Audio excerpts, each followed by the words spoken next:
Today on Good Times Theater, we discuss a book that has touched the minds and imagination of millions. Twilight made over $400 million in box office sales, and the franchise has sold 100 million books. Let's read a passage, shall we? It was another dreary afternoon in Forks, Washington. My father and I sat in the corner booth at the Carver Cafe. I was daydreaming about that mysterious boy, Edward. The waitress dropped off her food and remarked how much she couldn't believe how grown up I was. Just then, a bald man in track pants and a dirty jean jacket, who sort of looked like that guy Ed in the Seinfeld episode The Fatigues, approached her table. "Hey Bella, do you remember me? I played Santa one year." "Butt crack Santa," I remarked. That's all for this episode. Join us next week when we burn this piece of shit.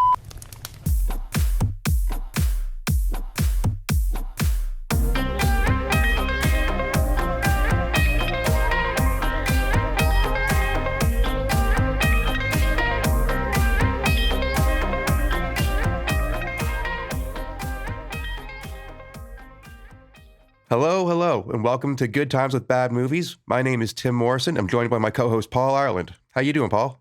I'm doing fantastic, Tim. I'm really excited to talk about a deep, complex, serious tale of romance and love against all odds. How are you doing, buddy?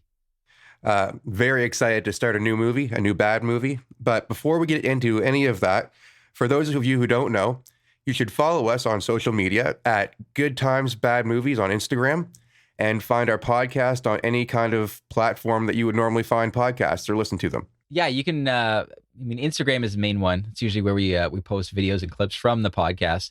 We also have a YouTube page. But as far as platforms, you can find us on Spotify, iTunes, and Google Podcasts. So for this episode, we chose to watch the movie Twilight from 2008, distributed by Summit Entertainment. So maybe we should give the people a little bit of a synopsis. When Bella Swan moves to a small town in the Pacific Northwest, she falls in love with Edward Cullen, a mysterious classmate who reveals himself to be a 108-year-old vampire. I just got to say, before we get into this movie, this series as a set of books and as a series of movies, the fact that this is as successful as it is, I feel like that's a failure on society, honestly. It's just like stuff like this and Justin Bieber's success is why I'm like, really, people? This is really what we're investing our time in. This is what we think collectively is entertaining and good. What the hell, man? Well, I do feel like the IMDb score for Twilight is like 5 point something. So I think it's safe to say that it's a pretty polarized movie. So, okay, let me ask you, before we watch this, have you either seen any of these movies or read any of the novels? I have never read the books, and I've never seen any of the movies. This was my first time watching Twilight. Basically, I've had same thing. It's like I maybe watch 5 minutes here and there of little pieces of the movie, so I kind of know that there's werewolves and stuff like that. And it's really bad. It's really bad CGI, as we're gonna see when we go through this. I kind of knew a couple things about it here and there, but I never really sat down and watched one of these things up until this point.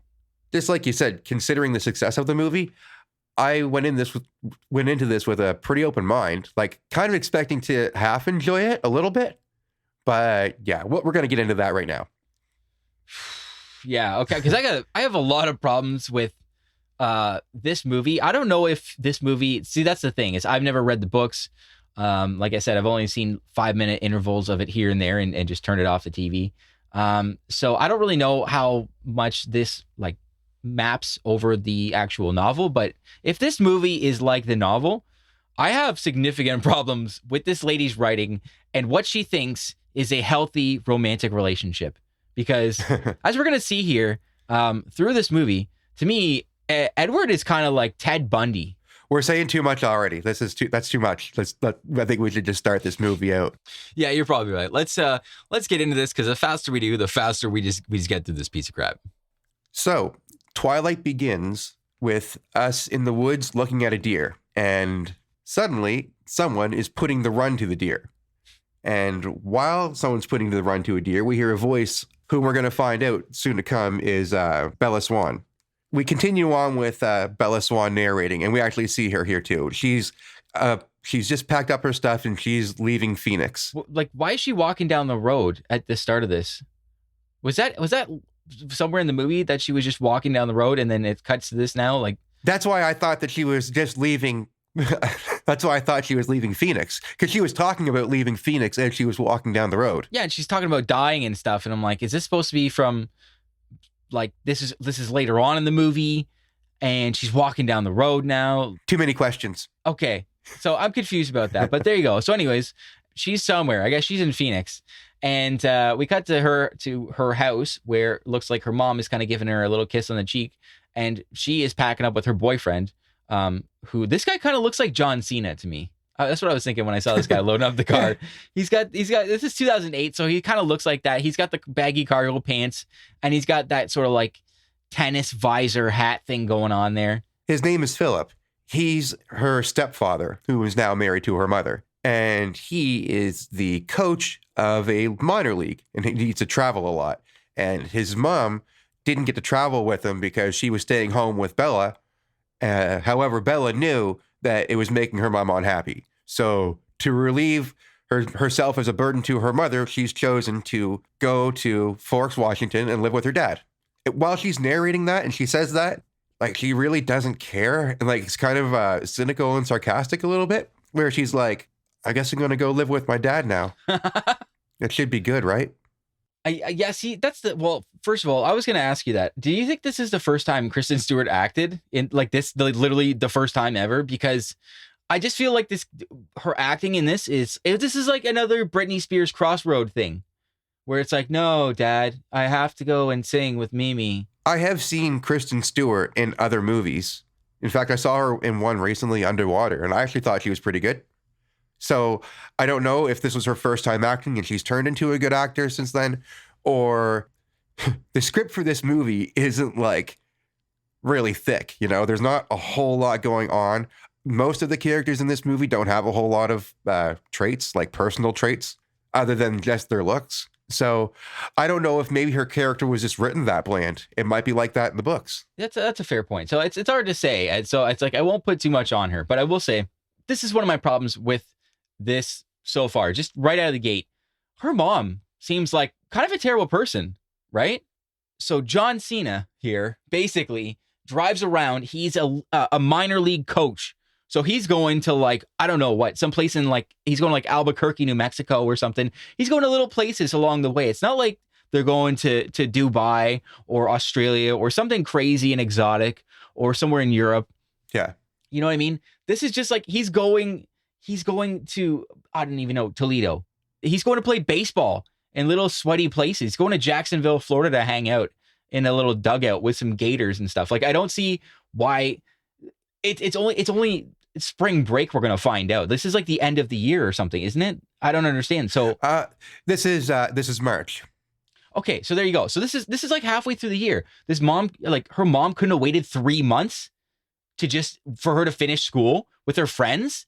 I think her mom wanted to move for a while anyways, because she had said that that she hadn't seen her father in she didn't give a number as to how many years, but it seemed like she hadn't seen her father in, I'm guessing like 6 or 7 years. She used to go and stay with him for 2 weeks at a time a long time ago when she was little. So it seems as though her mother's been waiting for this for a long time. But yeah, I mean, if it meant her at least finishing her year of school. But is that when the baseball season starts? Is March? I think like spring training, I think, starts in March, right? So that's what I mean. They were going to Florida, so that's presumably spring training, right? Yes, that's right. And they were in later on in the movie, they're in the training camps. John Cena and K-Stu's mom pack up in the John Cena mobile. They head out, and it looks like Kristen Stewart is gonna hitch a plane ride over to Washington and get picked up by her dad. So when they're in the car with her dad, here's just like some of the dialogue that goes on here. They're just sitting. Bella isn't smiling at all because she hardly smiles in this movie. So anyways, it's just kind of awkward while they're sitting in the car together. And her father says to her, "Your hair's longer since the last time I saw you." And she goes, "Oh, I've cut it since then." And he goes, "Oh, I guess it must have grew." And then Bella shrugs. And then they get into the house, and he says to her, he's kind of showing her around. He goes, "I redid the bathroom." And she sighs and like kind of just has a scowl on her face. And she's like, "Oh yeah, there's only one bathroom." She's so disappointed. And there's only 2 people living in this house, counting herself. But she constantly has a scowl and is just unhappy. So at this point, I was thinking, okay, I wonder if I'm going to find out in this movie, like that's going to be part of her character development. Like something really bad must have happened to her, or like we're going to find out that there's some more terrible reasons as to why she had to move. But yeah, I'll let you know by the end of it if that actually happened or not. I think she's just some moody emo kid, and that's all that's going on in this. Like, it's everyone in this movie to me was almost like the goth kids from South Park. That's I felt like everyone was just this moody emo kid that was like sitting there, like just smoking in the corner, like leave me alone, Dad, you're a poser. After her father's done showing her around the house, he takes her outside to meet Billy Black. He's a native in a wheelchair whom she used to know when she was young. And I think that Jacob is his son, played by Taylor Lautner. Is that his name? I think that's who this is. And I got to say, I don't know if this is this guy's real hair in this movie, Taylor Lautner. It looks like a wig. He looks like he should be part of Meatloaf's band. Like it's this crazy, ridiculous haircut. I've never seen him with that hair before. Because, well, I guess I've never seen these movies. And anything else I've seen him with, he's had very short hair. So, yeah, I wonder if that is real. I'm going to say it's probably not. Yeah, it looks like the top half is his hair. And then they just put a bunch of extensions on the back half and gave him this really long, like, mullet almost. It looks so weird when you just look at him from the side. It's very distracting. Every time he comes on the screen, I just look at this haircut. He looks like he should be playing something beside a candelabra. Like that's where he's with. It's like he's in the 1600s or something. So Billy Black and his son Jacob here fixed up a really old truck for Bella. She receives the truck and her excitement is barely detectable. She seems so unimpressed. She's like, oh, cool, thanks. Now I have something to drive around town. Good. Just seems so ungrateful and just doesn't care. Someone can give you the lines, but you have to act that out too, right? You have to kind of be excited. And I just don't feel that Kristen Stewart in this movie really elicited any emotion at any point, as we're going to see in this, which is just like, yeah, that's exciting. Thanks. Wow.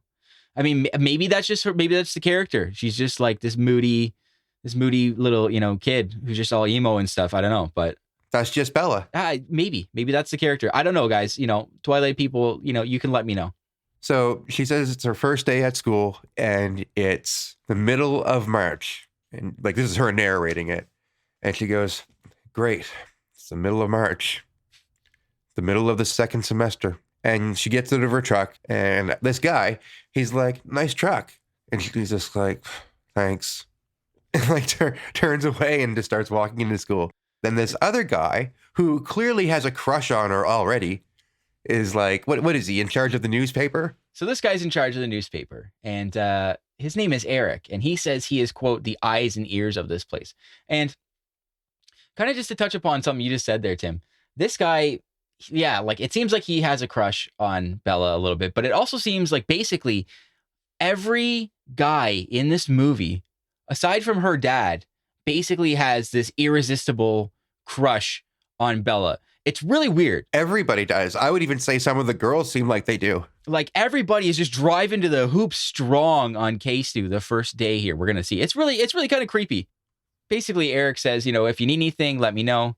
I'll help you out. But so like, once again, we're going to see as we meet a couple of the boys here, everybody, once again, just going hard to get the affection of Bella in this. So we cut next. So next thing we're going to cut to now is gym class. And it looks like the girls are playing volleyball on one side and the boys are playing volleyball on the other side, having a couple of games going on here. The one girl on the volleyball team there, we're going to see, she goes to school here. What's that girl's name? Anna Kendrick. Yeah. Her name in the movie is Jessica. Yeah. So, okay. So Jessica is played by Anna Kendrick. And I just find this girl to be sort of just like in every movie she plays, she's just like generic, weird, awkward girl one. And she's just like, this is like the female Jesse Eisenberg. I like really, she's just a bland person who just kind of plays awkward and she goes, oh, hey, it's kind of like Kristen Wiig a little bit. Every time I see in this movie, I just like tune out. It's just like Charlie Brown, like when he hears the teacher, that womp, womp, womp, womp, womp. And then it skips right to the cafeteria where Bella joins Mike and Jessica and the rest of her friends. Yeah, it's already like halfway into the day, lunchtime. and she has two men vying for her attention. Well, yeah. Well, so that's the thing. This one guy, Mike, is sitting at the table trying to hit on her, and he's all smiling and getting close to her. Some other guy runs up, then kisses Bella on the cheek and pulls the chair out from Mike and runs away. Yep. Like, what is going on in this? So that's like 3 guys in 4 hours that have just thrown the gauntlet down, you know? Yeah, they're like trying to claim her. Yeah, it's really weird. I'm like, what is going on in this school? Like, every guy was just like, mine, mine, mine. Now the Cullens arrive. This is another family of foster kids that live in town, as they explain to Bella here at the table. Now, these Cullens all kind of have a little bit of the same look, you could say. They're all incredibly pale white, like more white than you've ever seen. And some of them are holding hands. I want to make sure I said here that they're foster kids, because some of the sister and brother foster kids are dating each other. Yeah. It's just funny when you say that aloud, because it's like, it's the whole concept here. That's like, what's going on here? But honestly, yeah, I got to say, everyone here is dressed basically like, it's like they hired whoever did hair and makeup for The Cure. That's what Edward's family is like. They're just a bunch of weird people. The other students here tell Bella that, they're a weird family and they don't really talk to anybody. Now, just going back to the premise that I read off of IMDb, it says right in it that she falls in love with a vampire. Now, this movie proceeds to go along with the idea that maybe we don't know that these people are vampires. But it's completely obvious that they're vampires. So obvious to me that you would expect any of these characters in this movie to probably assume that they're vampires. Yeah, that's very true. Because when I saw all these people, I'm like, these guys are all really pale here. They were so pale that it was like you remember in Goodfellas when Ray Liotta, he plays Henry Hill, and at the end of the movie, he's been like doing cocaine for like 5 days, running around, seeing helicopters in the sky, and he's all pale. Yes, that's how pale they looked in this movie, and it's just completely malnourished. Yeah, then they are definitely trying to hide it. It's not until 45 minutes to an hour into the movie that he actually admits that he's a vampire. But yeah, we're just going to go along and pretend for now that we don't know that he's a vampire. So this funny looking guy named Edward is giving her the stare down when he walks into the cafeteria. Like, it's not even like an awkward stare like that a young teenager might give another teenager. This is like a very weird serial killer, Ted Bundy-esque sort of stare down, like somebody sizing somebody up that they're going to murder. That's what he looks like. And I know that we're going to find some more stuff out about this later, but it's just, for this supposed to be a romance novel, you're just like, I don't, why is this guy, there's nothing romantic about this. This is in fact kind of creepy, as we're going to see. Edward is a creepy guy. Now we're off to biology class. So Bella walks into the biology room, and as soon as she walks in, the camera is kind of staring at her, and it goes in slow motion, and you can see this fan right behind her that she walks in front of and stops. So immediately her hair is just like blowing into the wind of the fan. And then we look across the room, and there's Edward for the second time within like 2 minutes, just like staring at her. And then she's staring at him, and then it goes back to him, and he immediately like shudders and like covers his nose, as if, for me, I thought it looked like she farted, and it blew over in his direction, and he like was like, ew, and covered his nose. That's great. Yeah. That's what it seemed like. He was really like disgusted by her smell.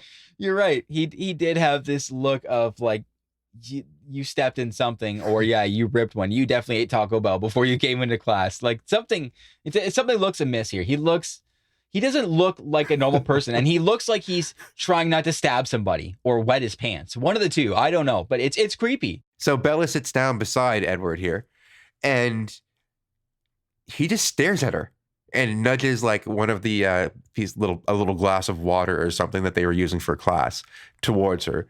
And as the class goes on, it just kind of fades in and out of a montage of her sitting there with Edward just staring at her.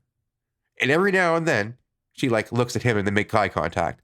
Until at the very end of it, he just gets like really frustrated and he like slams his books down and shrugs and like walks out of the room really quick. And it's weird. Like there's no interaction. Like there's no dialogue at all. This is just setting up the greatest love story ever. So she follows him across the hall where he is talking to, I don't know, I'll say the principal or someone, and he's asking to be switched out of class, presumably because he doesn't want to sit beside Bella Swan because she smells so bad. He bolts it out of there after he's denied his request, and she just stares at him walking out. In case you haven't realized this, there is a lot of staring in this movie. You're right. This is almost like No Country for Old Men level of non-verbal communication. That's how much this goes on in this movie. Drive. Yeah, except it's just not good. You know, it's just people staring at each other in very emo kind of angry ways. This is such a weird interaction we have for the first little bit between them that I don't see how this is going to set up, again, the greatest love story ever told. But maybe we'll find out. So Bella is at the diner with her father. And by the way, her father is a chief police officer who's been on the job here in Forks for approximately 30 years. That's right. He's got the mustache to prove it. It is a nice mustache. It's a handsome broom. So the whole point of this scene is to basically let us know that everybody in Forks remembers Bella when she was young. They remember the berry cobbler that she used to get. And they said they're going to bring one right up. And she is like, oh, great, thanks. So then this guy comes over to the table who also remembers Bella when he was little. I think he was the Santa Claus. He said he used to dress up as Santa Claus at Christmas time. And she was like, oh, yeah, butt crack Santa. That's right. Which, like, there's a story there. I feel like, this is the only time in this movie my interest was piqued. I was like, butt crack Santa? What happened with butt crack Santa? So his name is Waylon. And Waylon has been friends with Charlie, Bella's father, for a very long time. And that's the whole point of that conversation, just for us to know who Waylon is. So that evening, it looks like Bella is sitting there on the phone talking with her mom. And her mom's asking her how school's going, and she's just kind of being moody and emo and says, yeah, it's going okay, whatever. And then that's basically it. She just hangs up on her mom. There's no real point to that part other than her mom's just checking out in on her. Well, there's a quick cut here to, like, it just shows Edward staring at her, and then boom, she's in the parking lot at school. And she said that she's out there because she wants to confront him here in the morning when he arrives and ask him what his problem is. Why do you keep staring at me? Yeah, and here comes the totally normal family of super pale people who are just really handsome and good looking and are totally not vampires. So they roll up, and of course, Edward's not there that day for, reasons unknown. No, he didn't show. So it looks like now there is a security guard being chased around in, I'm assuming this is a dam or this is a water treatment facility. No, it's a mill. It's a mill? Okay. Yeah. This is the mill from Footloose, I guess. I don't know. The security guard is being chased now by looks to be, again, some mysterious vampires. And it looks like, unfortunately, they've got him.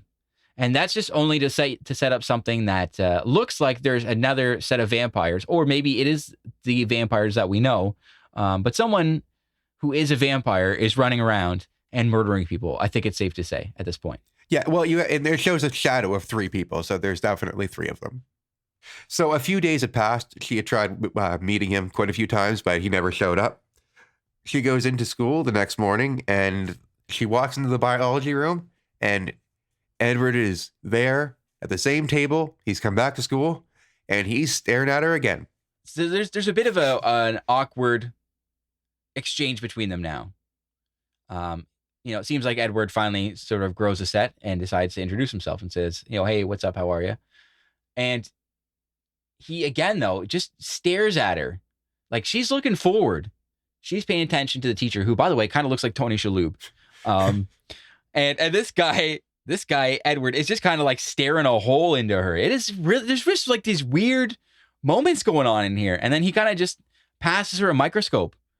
And then he just kind of just like, I was out of town for a couple of days. Like, really weird. I would honestly think I wouldn't think this guy's a vampire. I would think he has a drug problem. That's what I would think in real life. That he does look like someone who's going through like hardcore withdrawals. So the first thing he says to her is, I'm sorry I didn't get a chance to introduce myself last time. Like, as if he wasn't just sitting there the entire class staring at her. Like, he had every opportunity to say hello. Yeah, and they're kind of just, I guess, so they're just having a bit of small chit chat and whatever. And they're just kind of passing a microscope back and forth here. It's really just to set up, I guess, some sort of budding relationship between the two of them. This is one of my again, another big problem I have with this movie. It's like they're setting up some sort of weird, like she is really into him. You can just see she's biting her lip and just like sizing him up, and he's just staring her down too. And it's this like kind of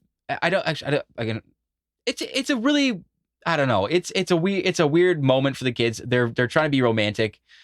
But they've just basically shared a microscope together, and he's given her some really creepy looks, and somehow they're both just really hot for each other.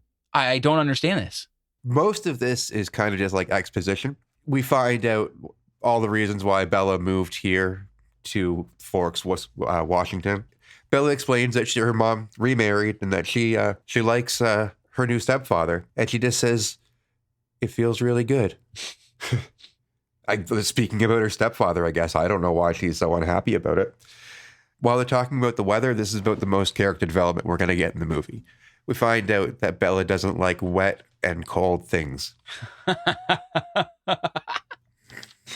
That's so deep. So deep, man. Yeah. Oh, yeah. I hate things that are wet and cold. I hate cottage cheese. So after this awkward exchange in the lab, and after Edward scoots out awkwardly through the hallway there, basically now Bella goes to her old rusty truck. This truck kind of looks like Chuck's truck in Footloose. Now that we're sitting here watching this, it's like almost the same truck, pretty much. I think. Yeah, it looks like something that's from something out of even the 70s or 80s. Yeah, right. It's his old rusty truck. So she goes up to the truck to get in her truck and leave for the day, and she turns around and she notices again that Edward is just staring her down like Jeffrey Dahmer from across the parking lot. Yeah, from the parking lot. And he looks like Edward looks like Luke Perry and Bela Lugosi. It's sort of this cross between the two of them. That's the best way I can explain that. If you're at home, you're sitting there thinking about this right now. It's just like this pale guy with this sort of pompadour haircut, kind of with like a Fonzie looking jacket. Picture Pee Wee Herman with like longer hair. I'm a vampire. La la la. Like he's just like that pale look with like that heavy red lipstick. Yeah, he does look like he's wearing lipstick. That's right. So, I mean, while they're staring each other up, what happens is there's a kid. He's driving his van through the parking lot, ends up doing this sort of Fast and the Furious skid. It looks like now this van is barreling down on Bella, and at the last second, a mysterious figure jumps in and puts a hand up and stops the truck, sort of like a Superman move. And we cut to Edward, and he is standing there now, and he has saved Bella with his magic, powerful hands. Yeah, he's got super powerful hands. That's right. And so before anyone can realize what's going on, he runs away. He doesn't even run, by the way. He just casually gets up and hops over the side of the truck and walks away. Yeah, he sort of just scoots off really quickly and just makes himself, scarce, shall we say. And so she's blown away by everything. Everyone's blown away. They don't know what's going on. And she goes to the hospital and meets her dad. At the hospital, her father, Charlie, is already there because he's a police officer. And then in walks the doctor, the community doctor here. His name is Dr. Cullen. And strange enough, he also has a very pale complexion, much like the rest of the people in the Cullen family. And I find his is even like more bright because a very pale person, like dressed in all white and has blonde hair, like really light blonde hair. I don't know what to compare it to other than he kind of looks like a candle. That's not bad. With like a little smudge of red for his lips. I kind of thought he looked like the Joker without green hair, like. Oh yeah, I could see that. Yeah, he does look like the Joker. It's because this guy seems like he's already pale, and they just put like light makeup on him. So this guy is really, really white, like really white. It's like, okay, Dr. Acula, I totally believe you're just a normal guy. But there you go. So just Dr. Normal comes in and he treats her and says, hey, you're all right to go. No problems. Yeah. And she tells him that if it wouldn't have been for Edward, then it would have been death. And then she walks out, and as she parts ways with her father, she peeks around the corner and sees Dr. Colin talking to, I guess, two of his foster kids. So Bella overhears them arguing, and Edward defending himself, basically saying, "Oh, what? Should I have let her die?" She knows something's up, and then Edward turns around and notices that she's there, and she basically asks him straight up, like, "How did you do that?" And he denies it, and she asks him again, and he denies it, and then he's just like, "Yeah, it did happen, and no one's gonna believe you." Now we're going to a boathouse where the friend of Bella Swan's father, Butt crack Santa. Butt Crack Santa. Yeah, he's just getting ready to go for a little fishing trip in his small little motorboat until these three people show up and basically talk about eating him. And he screams, and the camera leaves, and Butt Crack Santa, he's dead. Meanwhile, it looks like Bella is now Googling Quillette legends. So she is trying to research information on the Cullens and Jacob's family. Any information she could find on the internet, that's what she's going for. And she's found a bookstore that apparently sells a book on legends of Quillette. So yeah, so she got her book. Yeah, it looks like Kristen Stewart gets her book, but it's evening now. So she leaves at the back of this bookstore, and apparently at nighttime in Forks, all the crazy degenerates come out now, because it looks like there's about 5 guys. I don't know, five or six guys. Of them. Yeah, they just show up, and it looks like they are about to get very handsy on Bella, to put it nicely. Yeah, they kind of surround her and start chest bumping her around, and so you're saying, "Oh, what, you don't like it? You want some of this?" Yeah, it's really creepy. It's not good, you would think, right? But of course, here comes Baby Driver, our Pats, around the corner, skidding in like he's Toretto, like he's Batman. Yeah, like he just flies out of here, and he shows up, saves the day. The tires screech as he stops, and he gets into the car, and he's just like, "You guys better leave her alone. Get in the car, Bella." And she gets in the car, and they're all like, "Oh, you think you want some of this?" And he just like stares at them, like the way he's been staring at Bella this whole movie. And then they're all afraid. They're like, "Oh no." And they just run away. Maybe he put out like a little mind message to them. They don't really explain that at all, you know? It's not like they let you know that he's got telepathy powers or anything like that. I know he can read people's minds. We find out in a second here, but it's not like I don't think he can put messages in other people's minds. But I mean, that's just because you can just see he's a caged animal, man. He's dangerous, right? Like Robert Pattinson. He's a crazy man. He's a wild man. Well, yeah, we find that out when they're in the car driving after this, that he's just like full of rage, because he's just like, "I could go back there right now and rip all of their heads off." And she's like, "You don't need to do that. You don't need to do that." And he's like, "You don't know what they were thinking." And that's where we get our first hint that Edward here is actually able to read minds. And she's like, "What do you mean? Did you know what they were thinking?" And he's like, "No, I could tell it. I could tell by their faces." It's just like, okay, I don't need to be psychic to know what they were doing. Okay. It's really not that hard to figure out what those guys were trying to do, vampire or not. Like, what are you, stupid? This part I find really funny, because they go out for dinner together, and the waiter comes over and asks them what they'd like to eat. Bella says what she wants, and then Edward says, "No, I'm not hungry." So it's like, you're trying to you want to win over this girl, and by the way, you just got done telling her that she should stay away from you and you don't want to be friends, but now you're taking her out for dinner and not even eating. And she's like, "Why don't you want to eat?" And he says, "Because I'm on a special diet." And also stay away from me, but let's go out to dinner. Well, and he basically tells her too that he just finds her irresistible, and he wants to stay away, but he just can't help it because she's just so bland that it's just it's so breathtaking. You know what it's like? This is like everybody's obsession with her and how they react to this character in this. To me, this is like, I'm Jason Bateman and she's Michael Cera's girlfriend in Arrested Development. She's Anne. It's just like, you're like, really? That girl? So here's something weird that happens. They're driving in the car, and she kind of goes to touch the radio or something, and her hand brushes Edward's, and she realizes that he is ice cold.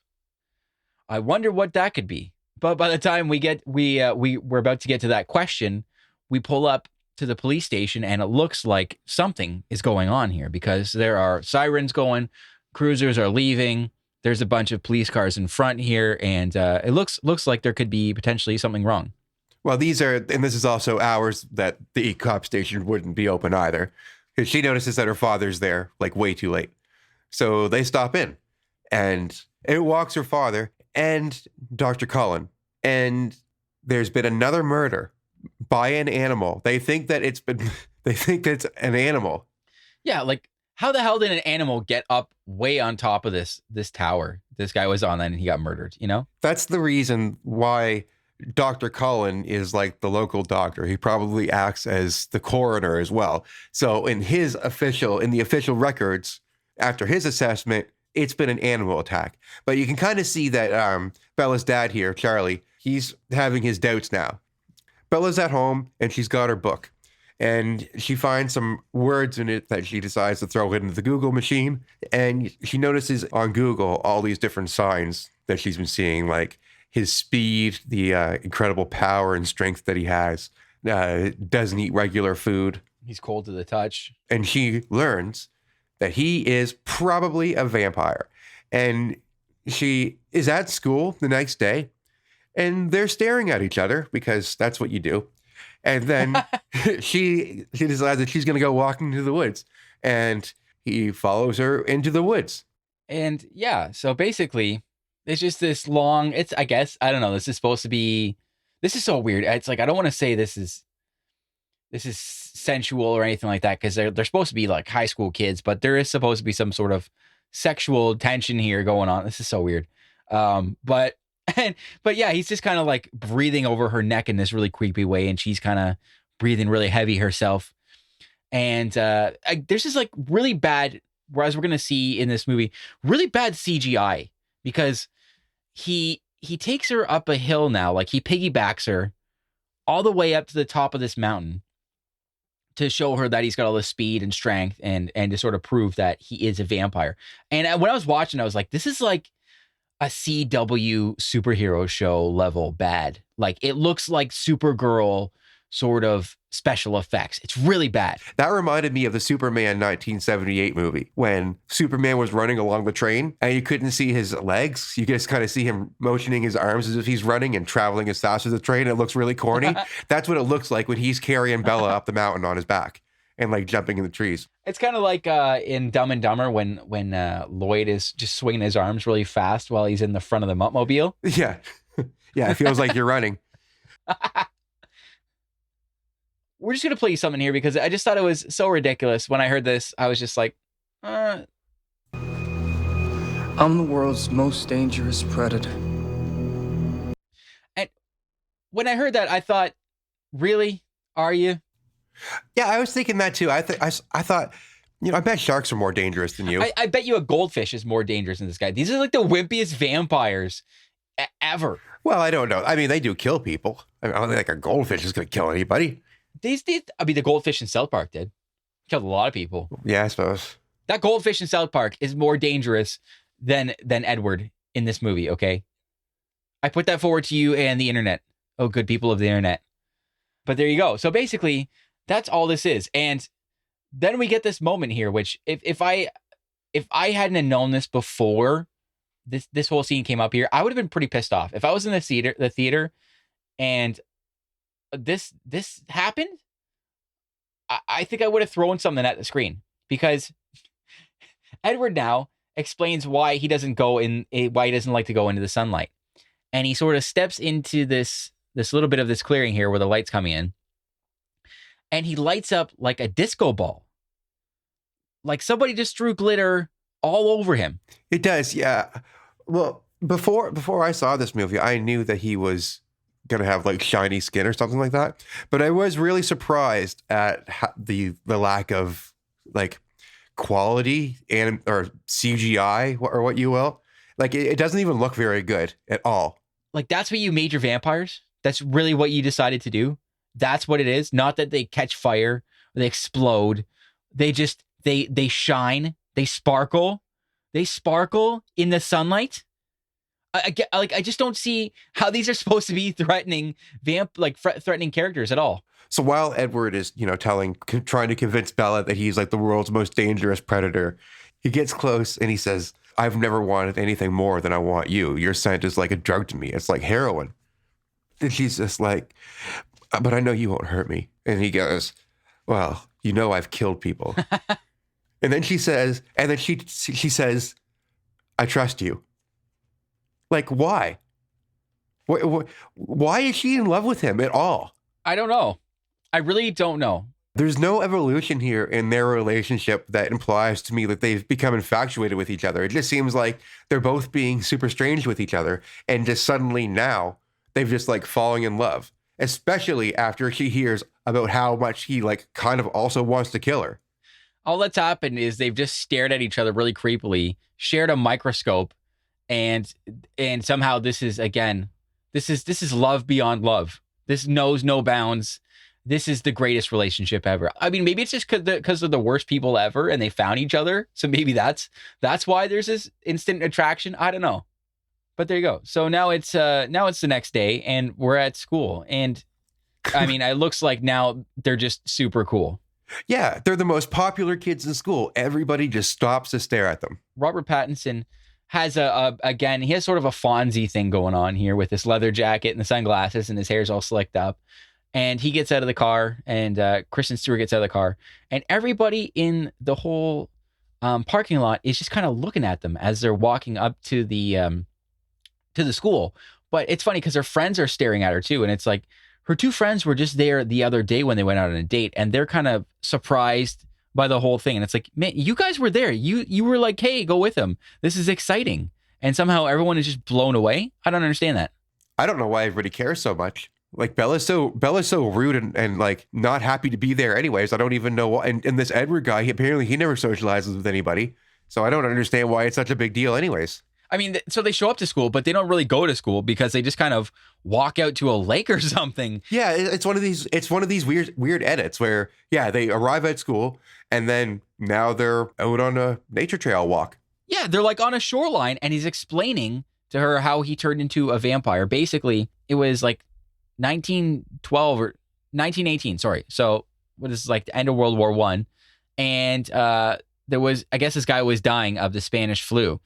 And so basically Count Chocula came by and bit him and he saved him. So now he's been 17 ever since. And it's just like in between this story, we cut back to them and somehow they've gone to being on the edge of this lake to underneath a tree.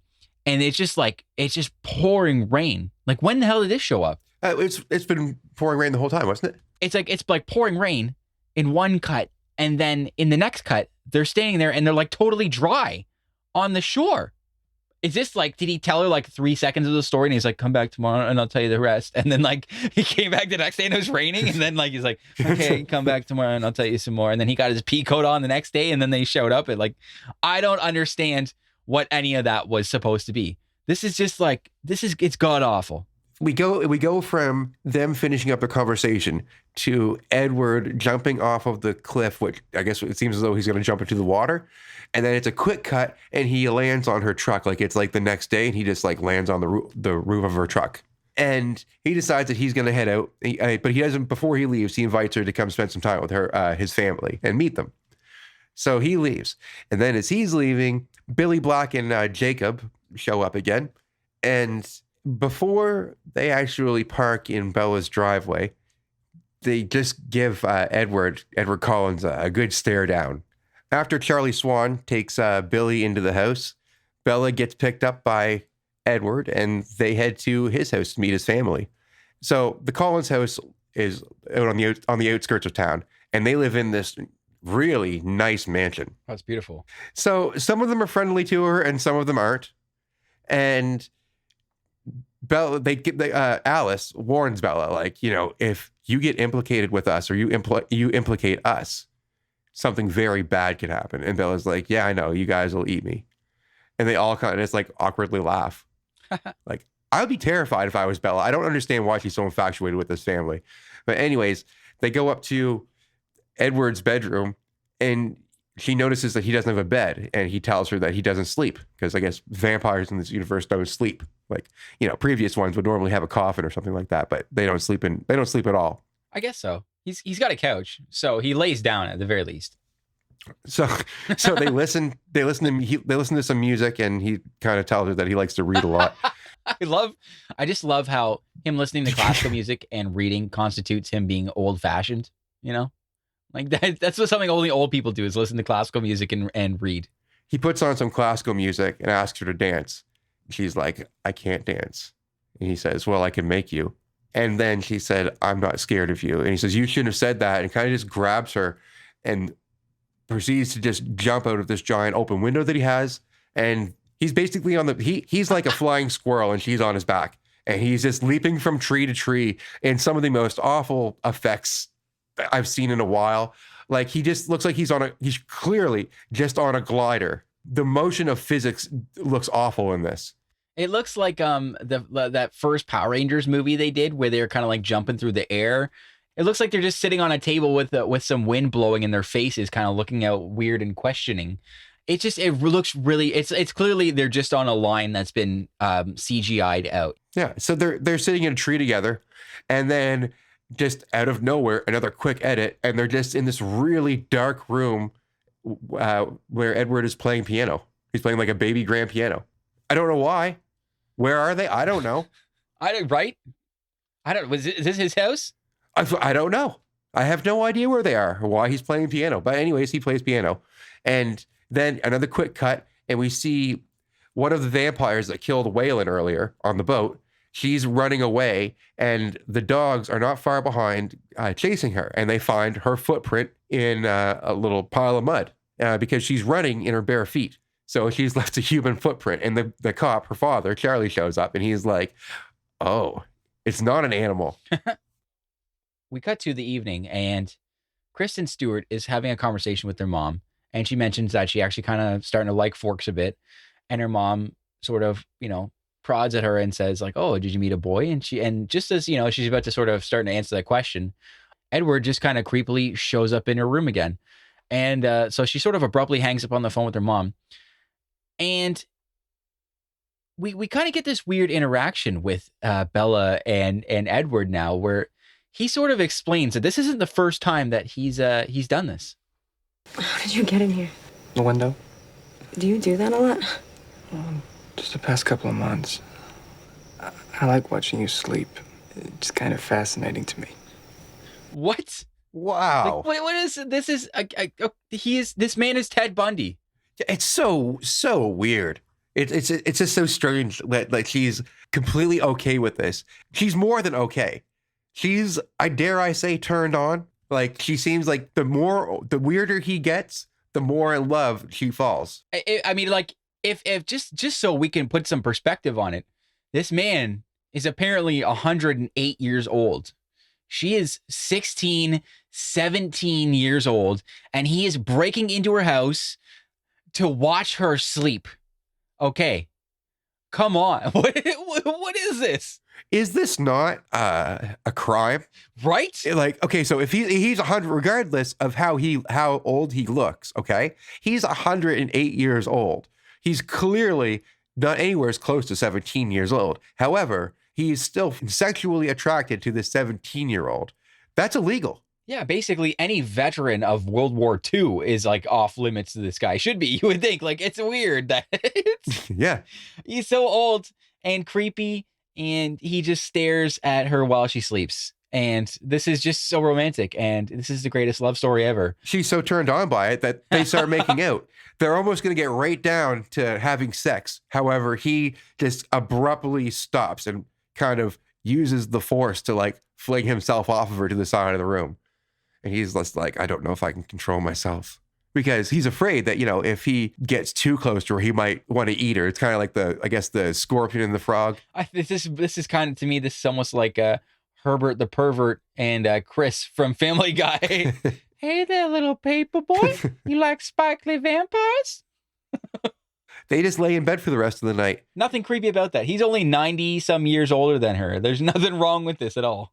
The next morning, She walks downstairs and her father's cleaning his gun and she tells him that she's going to go on a date with Edward. And her dad's like, I thought you said you didn't like any boys from town. And she's like, well, he lives on the outskirts of town. And he does make a comment that, isn't he kind of old for you? But she covers for him and says, no, he's pretty close to 17. So anyways, he's actually already standing outside and he comes in and introduces himself to her father and tells her that they're going to play some baseball. I don't understand this dad. We'll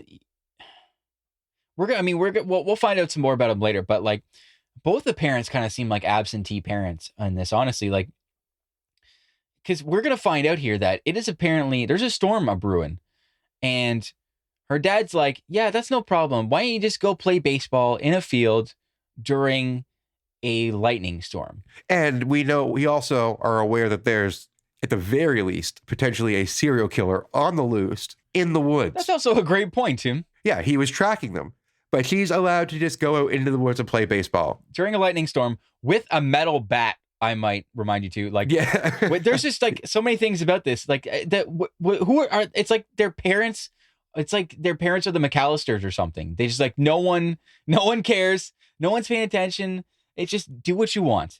And she is kind of like skeptical as to, hey, why are you guys playing baseball in the thunderstorm? He goes, oh, you'll see. And the reason why they're playing baseball is because they hit the ball so hard that it makes a thunderclap. It's as loud as a thunderclap. So this whole scene is kind of funny to me just because seeing a whole bunch of vampires dressed up in like kind of half-assed baseball gear. Why is it that vampires want to go and play baseball? I think it's supposed to be that because, again, they're so old-timey, you know? I think that's what the idea is just like, this is a great American pastime, see? Oh, yeah, they've probably been playing baseball since it was invented back in the late 1800s or something. I guess so, yeah, but just to sort of further comment on something you touched on here, yeah, the way they're dressed, it's sort of like, you remember in Hook when the pirates just started playing baseball? And it's like no one knew how to dress for baseball, but they're like, I think this is what you do for baseball. That's what this is. It's just like a bunch of losers dressed up. That's what these people look like. Just they're ridiculous and goofy, but they're all really great baseball players, apparently. It's just lots of quick cut clips of them hitting the ball really hard and really far, and these vampires traveling like Sonic the Hedgehog into the woods to catch the ball. So while they're playing baseball here, it looks like all of a sudden, just out of the mist, we're going to get the three vampires. When they storm onto the field here, these three bad vampires, it kind of looked like a scene from Pirates of the Caribbean where the pirates are just sort of coming out of the mist. It was really weird. And I guess they're supposed to be really dangerous. This one girl's got a fur coat on. This one dude is just like, I don't know, he's all bare chested. And the other guy kind of looks sort of like one of the Jonas Brothers with a bad wig. I don't know. And they have this, we have this standoff where the guys kind of introduce themselves. They say who they are. And they're just, saying like, hey, we heard you guys when we were passing through here. And they also revealed themselves to be the ones who have been killing the other two humans here in Forks, Washington. And the Collins are trying to convince them to stay away from their territory. And they seem like they're going to go along with it. So it seems like at this point here, obviously they're trying to hide Bella and the fact that she is a human. So her and Edward try to do a slight, quiet exit out the back. But before they leave, there's a bit of a gust of wind. And this gust of wind kind of goes through past Bella. You can see again, it's almost like the fart earlier that we were talking about. And this little fart wind kind of goes by and they get a whiff of her now. And the one guy who looks like the Jonas brother is apparently a hunter. Tracker. That's right. He's a tracker. And he zeroes in on Bella. And he realizes what's going on now. Edward informs Bella that now that James, this Jonas Brothers looking vampire, has a scent of her, he's going to go into an absolute frenzy. And he can't even control himself to not kill her. It looks like Edward told her, like, you got to pack up. We got to get out of Dodge. Like, this is what's going to happen here. She storms in. She goes up to her room and she tells her dad that she has to leave. And basically, she kind of makes it sound like she's heartbroken and she's upset. And so she's just going to leave and go see her mom. And she packs up her stuff, grabs the keys, to the rusty old truck that she has in the middle of the night. Okay, in the middle, well, it's not in the middle of the night, but this is like looks pretty dark out. So it's got to be like 7 to 10 o'clock at night. It's late, right? Packs up her stuff. A 17-year-old girl. He's the chief of police here. He's the sheriff. He's the top sheriff. This guy is in charge of everyone's life here and safety and all this stuff. He just lets his 17-year-old daughter pack up her stuff and start driving to Phoenix in the middle of the night. Well, she does kind of tell him off and totally break his heart too, because that's part of her ruse. I don't feel like that was necessary, but that's what she did. But you got to be an adult and say, you're 17. Hello. I'm also supposed to be responsible for you and the safety of everyone's life in this town here. So I think it would be prudent if you stayed the night and I will drive you in the morning. So she's driving this old rusty truck down the road here.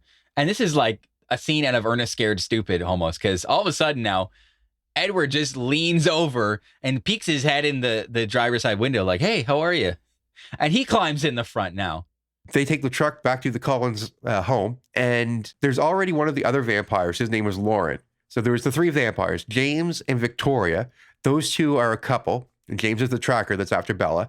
And then this other guy named Lauren, who is, I guess, one of the more reasonable of the 3.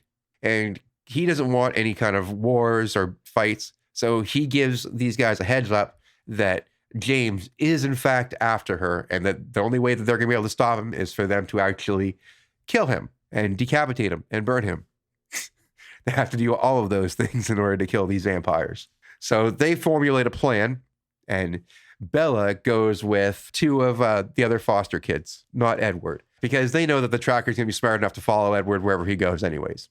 So while they're driving, Bella calls her mother and leaves a message on her answering machine, just letting her know that she's coming back to Phoenix. However, don't worry, everything is okay. And as they're going back, I think they arrive in Phoenix, and she's there with one of the other siblings, the one who can tell the future. And she starts making a drawing of a room full of mirrors, which Bella identifies as a ballet studio that she used to go to when she was little. No sooner, she gets a phone call, and she answers it, and it's her mother saying, Bella, are you there, honey? And then she kind of just stops. She says, Mom, are you still there? Basically, James pipes up on the phone now, and he tells her to meet at the ballet studio. And one other thing he tells her is that you have to come alone. He says, if I get a hint of you showing up with anybody else, I'm going to kill your mom. So, of course, Bella now sneaks out the back and takes a cab over to the ballet studio. Bella shows up at this ballet studio, and all of a sudden, she hears the voice of her mother again. And it's sort of the same thing that she heard on the phone.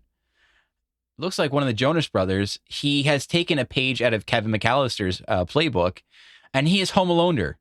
He has done the Angels with Filthy Souls trick on her, because what she has found out is that it's just an old VHS of her mom and her, and he's just played it really loudly and tricked her into thinking that he had her mom hostage.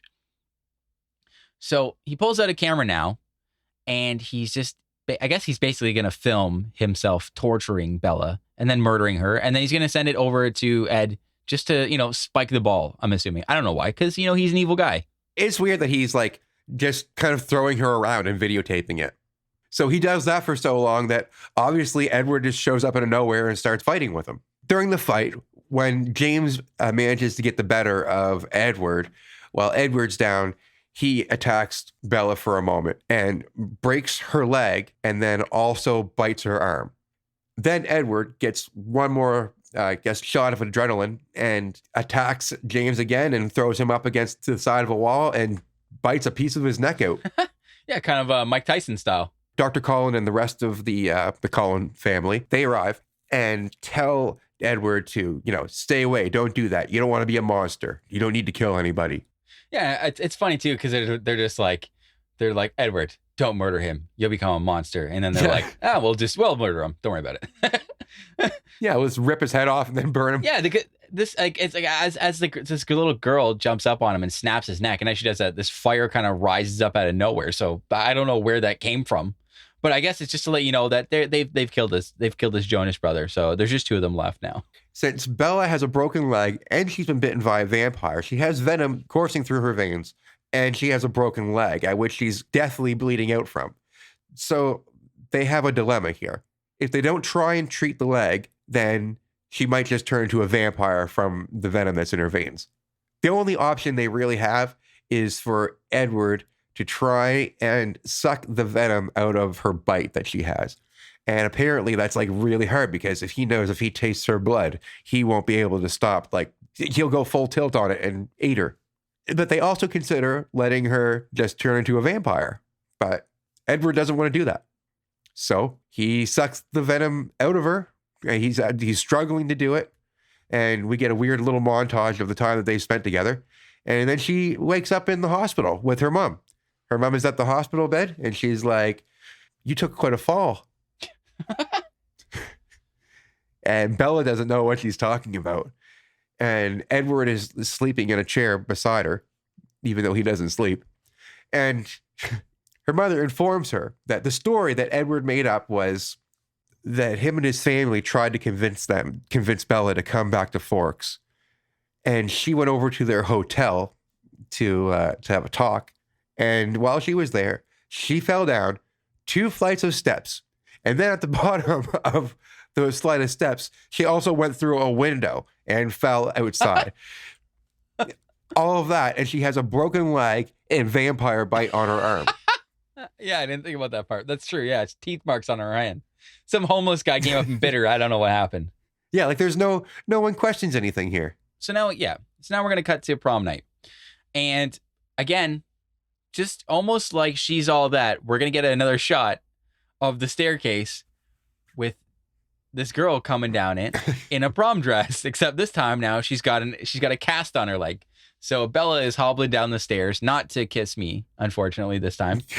And she's hobbling down the stairs in her boot, and they go off to the prom. And when they get to the prom, Edward sort of, I don't know what he's doing. He steps away for a second, and all of a sudden, out of nowhere, Taylor Lautner just kind of steps out from behind a tree, just like he was hanging out the whole time at this one random tree in this parking lot, just waiting for her to show up.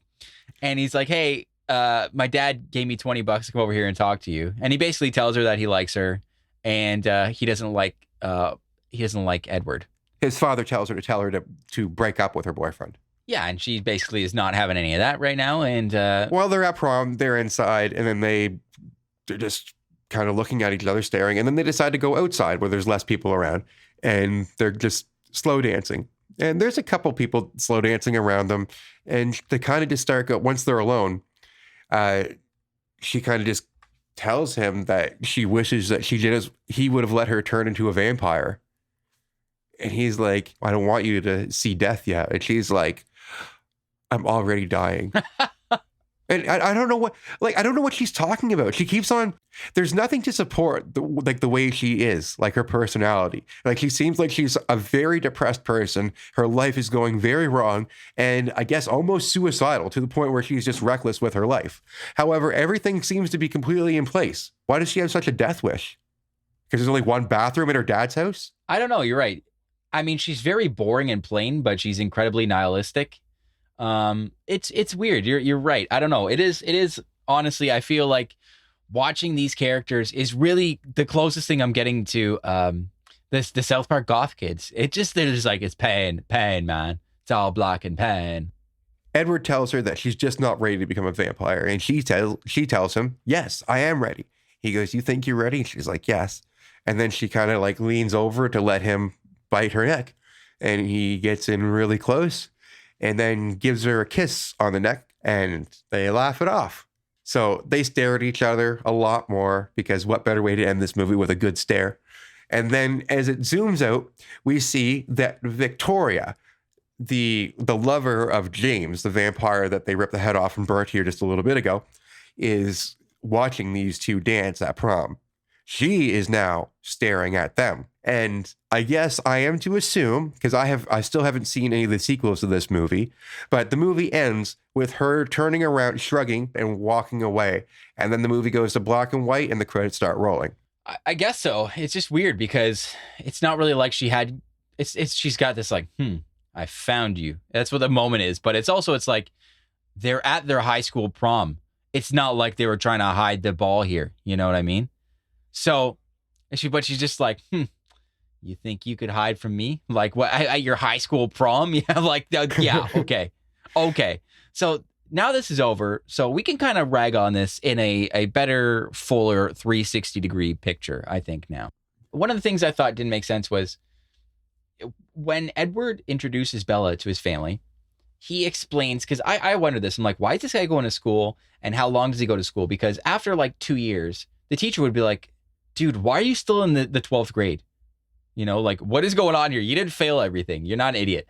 So but he shows that he has all these little graduation caps, and basically they move from town to town and they stay there for a couple years. But it's like this wouldn't work, because once you transfer to a school, they kind of want, like I don't know, your transcript. They want your information. They want your vaccination records. What classes have you taken? Have you gotten in fights before? Do you have any? Like things like that. All of these kids who never age and look very pale, they look very significantly different to every other teenager in the school. Like, that's just normal. They just showed up and they have no history whatsoever. I've been in grade 11 and 12 for the past 40 years, teacher. There's nothing wrong here. Like, come on. I don't. So that like, it's like, why do you need to go to school?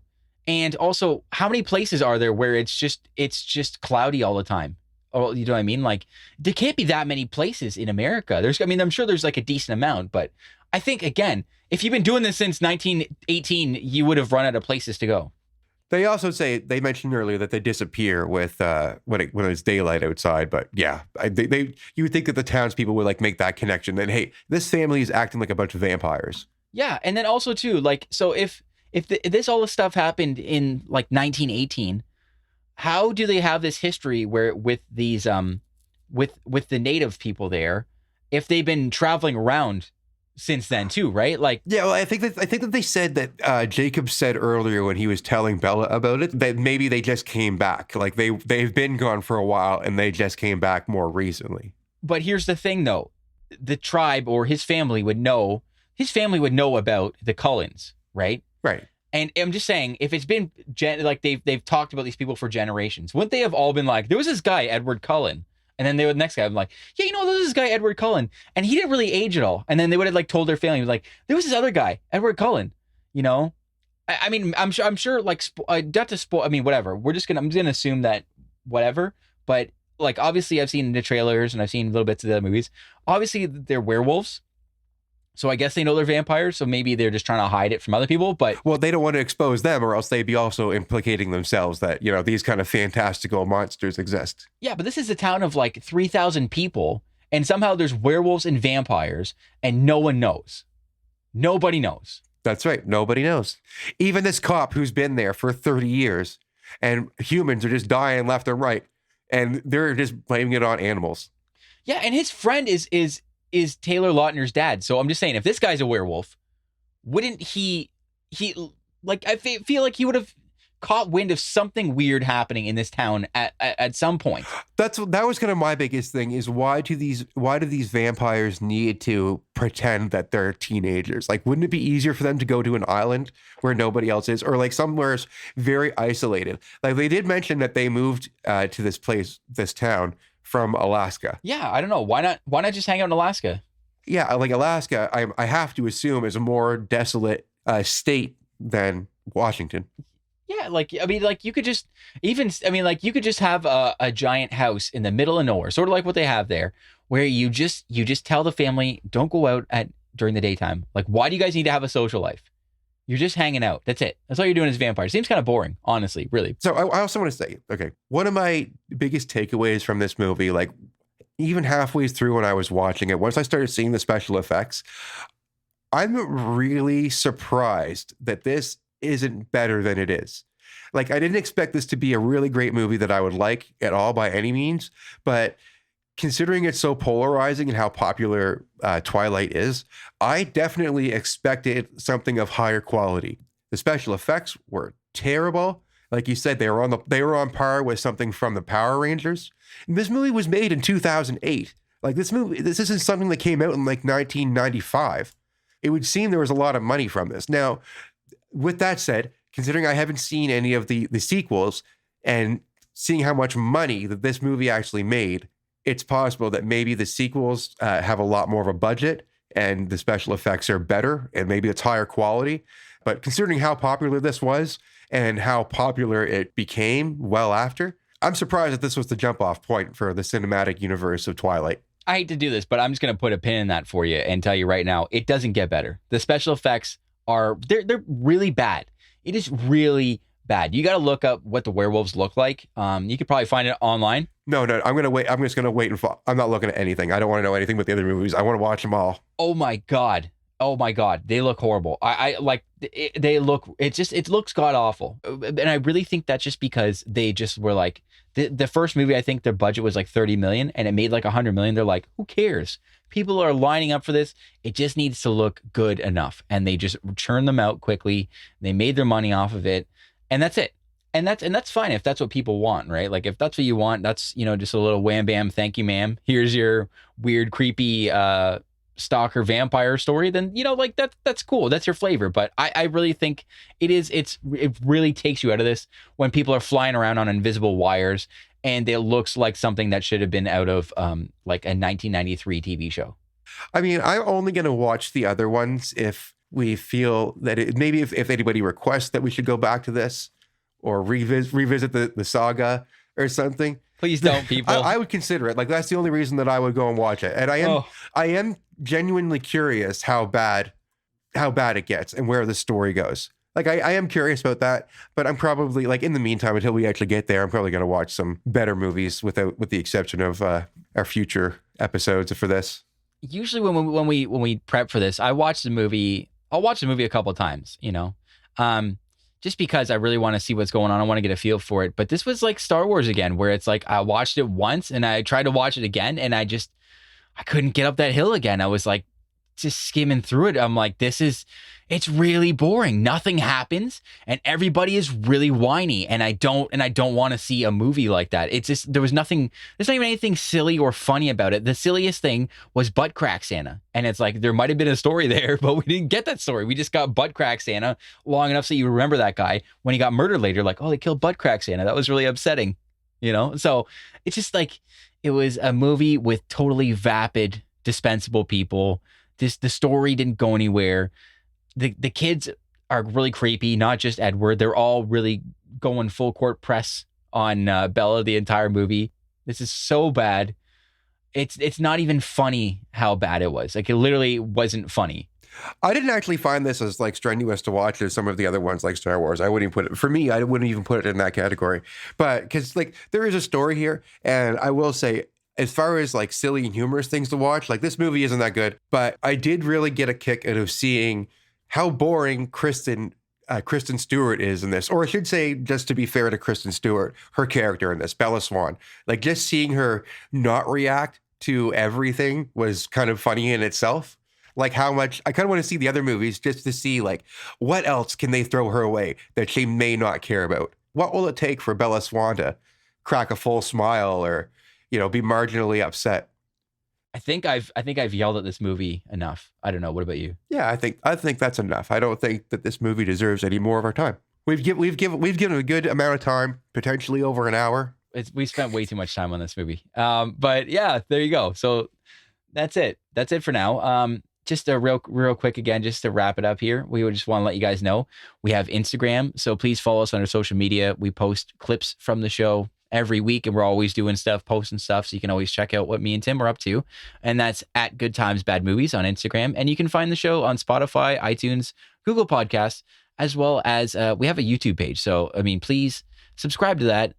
Follow us on social media. Leave us a comment on our iTunes as well too, because that also helps out. And we'd really appreciate that. And I guess before we go, if you like this movie and you think it's worth our while to venture into another one of the sequels of this, then by all means, let us know. Or if you don't, let us know that as well. If you have any other recommendations, we sure would like to hear it. But I guess we'll leave it there. But I just want to just give you guys, because you don't have to take my word for it. You don't have to take Tim's word for it, because we're just two people looking at this movie from the outside, We just want to leave you with a little bit of Robert Pattinson. This is an interview. I forget who he was interviewed with, but this is just a little bit of his thoughts on the movie. There's a lot of stuff in the Twilight world that doesn't make any sense. It's like, why are they still going to high school? Like up until last year, they're 100 years old.